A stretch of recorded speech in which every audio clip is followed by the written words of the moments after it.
വട്ടംകുളം ഗ്രാമപഞ്ചായത്തിൽ ലൈഫ് ഭവന പദ്ധതിയിൽ വീടിനപേക്ഷിച്ച മുഴുവൻ പേരുടെയും എഗ്രിമെന്റ് വെക്കൽ നടത്തി. എഗ്രിമെന്റ് വെക്കൽ ചടങ്ങിന്റെ ഉദ്ഘാടനം വട്ടംകുളം ഗ്രാമപഞ്ചായത്ത് പ്രസിഡന്റ് എം.എ. നജീബ് നിർവഹിച്ചു. വട്ടംകുളം ഗ്രാമപഞ്ചായത്തിൽ ലൈഫ് ഭവന പദ്ധതിയിൽ ഉൾപ്പെട്ട ഭൂമിയുള്ള ഭവനരഹിതരായ മുഴുവൻ പേർക്കും വീട് അനുവദിച്ച് ഗ്രാമപഞ്ചായത്ത് 500-ൽ പരം കുടുംബങ്ങളുടെ അപേക്ഷകളിൽ കഴിഞ്ഞ വർഷം 250 വീടുകൾ ജനറൽ വിഭാഗത്തിനും 150 എണ്ണം SC കുടുംബങ്ങൾക്കും നൽകിയിരുന്നു. ബാക്കി വന്ന മുഴുവൻ വീടുകൾക്കുമുള്ള എഗ്രിമെന്റ് വെക്കൽ ചടങ്ങിന്റെ ഉദ്ഘാടനം വട്ടംകുളം ഗ്രാമപഞ്ചായത്ത് പ്രസിഡന്റ് എം.എ. നജീബ് നിർവഹിച്ചു. യാതൊരു രീതിയിലുള്ള തർക്കങ്ങളുമില്ല.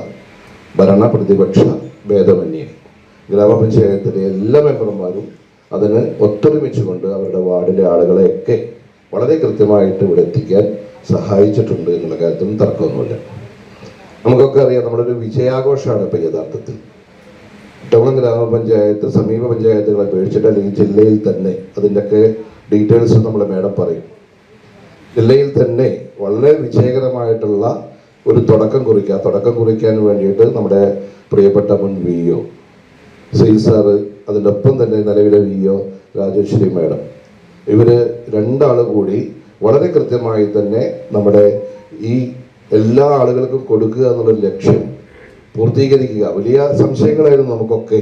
പറയേണ്ടത് യഥാർത്ഥത്തിൽ ഇത്തരത്തിലുള്ള ഉദ്യോഗസ്ഥന്മാർ പിന്നാക്കം നിന്ന് കഴിഞ്ഞാൽ പഞ്ചായത്ത് കോൺഫറൻസ് ഹാളിൽ നടന്ന ചടങ്ങിൽ ഗ്രാമപഞ്ചായത്ത് വൈസ് പ്രസിഡന്റ് ഫസീല സജീബ് അധ്യക്ഷത വഹിച്ചു. വികസനകാര്യ standing committee chairman Asainar Nellissery, Life Mission ജില്ലാ കോഓർഡിനേറ്റർ ദേവകി, മുൻ പഞ്ചായത്ത് പ്രസിഡന്റ് കഴുങ്കിൽ മജീദ്, ഷീജ, അക്ബർ മുദൂർ, ശ്രീജ പാറക്കൽ, ES സുകുമാരൻ തുടങ്ങിയവർ സംസാരിച്ചു. NCV news Edappal.